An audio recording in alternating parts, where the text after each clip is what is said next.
दोस्तों, महाभारत में पांचों पांडव भाइयों की पत्नी द्रौपदी के बारे में तो आप सभी जानते ही हैं।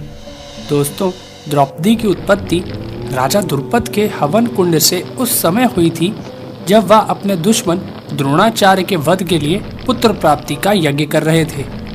राजा द्रुपद के उस यज्ञ के हवन कुंड की अग्नि से एक पुत्र धृष्टद्युम्न के साथ द्रौपदी भी प्रकट हुई थी। दोस्तों, आप लोग ये तो जानते ही होंगे कि राजा द्रुपद ने अपनी इस पुत्री द्रौपदी के विवाह के लिए स्वयंवर किया था, जिसमें ब्राह्मण वेश में आए अर्जुन ने स्वयंवर की शर्त को पूरा करके द्रौपदी को अपनी पत्नी बना लिया था। दोस्तों, जिस समय द्रौपदी का स्वयंवर हुआ था उस समय पांचों पांडव भाई अपनी मां कुंती के साथ सभी से अपनी पहचान छिपाकर ब्राह्मण वेश में रहा करते थे और भिक्षा मांगकर अपनी जीविका चलाते थे। वो पांचों पांडव भाई जितनी भी भिक्षा मांगकर लाते थे उसे अपनी मां कुंती के सामने रख देते थे। फिर देवी कुंती उस भिक्षा को अपने पुत्रों के बीच में बांट दिया करती थी। दोस्तों, इसी प्रकार जब अर्जुन और भीम द्रौपदी को लेकर अपने घर आए तो उन्होंने दरवाजे पर खड़े होकर देवी कुंती से कहा कि देखो माँ, आज हम लोग यह भिक्षा लेकर आए हैं। परंतु घर का काम कर रही कुंती ने उनकी तरफ देखे बिना ही यह कह दिया कि पांचों भाई मिलकर उसका उपभोग करो। दोस्तों, जैसा कि आप सभी जानते ही हैं, कुंती सहित पांचों पांडव भाई बड़े ही सत्यवादी थे और अपनी माँ के मुंह से निकली हर बात को माँ के आदेश की तरह पालन करना अपना धर्म समझते थे। इस कारण अपनी माँ के मुंह से निकले इन शब्दों को लेकर पांचों भाई चिंतित हो गए। देवी कुंती ने भी जब द्रौपदी को देखा तो वह भी बड़ी विचलित हो गई कि उसने यह क्या बात मुंह से निकाल दी।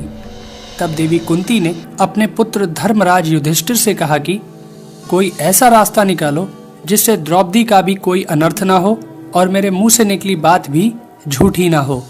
दोस्तों, जब किसी से भी इसका कोई रास्ता नहीं निकला तो इस बात से राजा द्रुपद भी बड़े परेशान हो गए और उन्होंने अपनी सभा में बैठे भगवान श्री कृष्ण और महर्षि व्यास जी से कहा कि धर्म के विपरीत किसी स्त्री के 5 पति की बात तो सोची भी नहीं जा सकती है। तब महर्षि व्यास राजा द्रुपद को बताते हैं कि द्रौपदी को उसके पूर्व जन्म में भगवान शंकर से ऐसा ही वरदान प्राप्त हुआ था। भगवान शिव के उसी वरदान के कारण ही यह समस्या हुई है और भगवान शिव की बात अन्यथा कैसे हो सकती है। महर्षि व्यास के समझाने पर राजा द्रुपद अपनी बेटी द्रौपदी का पांचों पांडवों के साथ विवाह करने को राजी हो गए थे।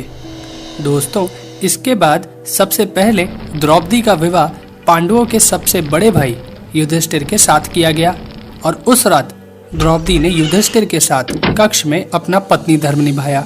फिर अगले दिन द्रौपदी का विवाह भीम के साथ हुआ और उस रात द्रौपदी ने भीम के साथ अपना पत्नी धर्म निभाया। फिर इसी प्रकार अर्जुन, नकुल और सहदेव के साथ द्रौपदी का विवाह हुआ और इन तीनों के साथ भी द्रौपदी ने अपना पत्नी धर्म निभाया।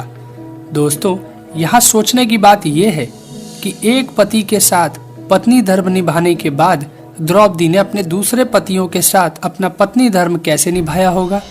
तो दोस्तों, इसके पीछे भी भगवान शिव का ही वरदान था, क्योंकि जब भगवान शिव ने द्रौपदी को 5 पति प्राप्त होने का वरदान दिया था तब वह भी जानते थे कि यह अपने पतियों के साथ पत्नी धर्म कैसे निभा पाएगी।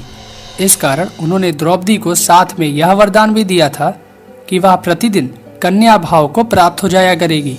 इसलिए ही द्रौपदी अपने पांचों पतियों को कन्या भाव में ही प्राप्त हुई थी।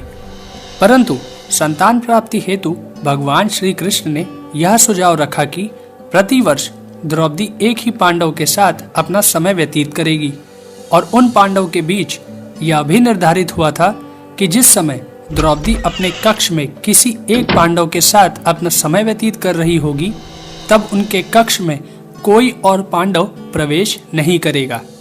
तो दोस्तों, आपको हमारी ये कहानी कैसी लगी अपने कमेंट्स में ज़रूर शेयर करें। साथ ही इस वीडियो को शेयर करना और हमारे चैनल को सब्सक्राइब करना भी ना भूलें। धन्यवाद दोस्तों।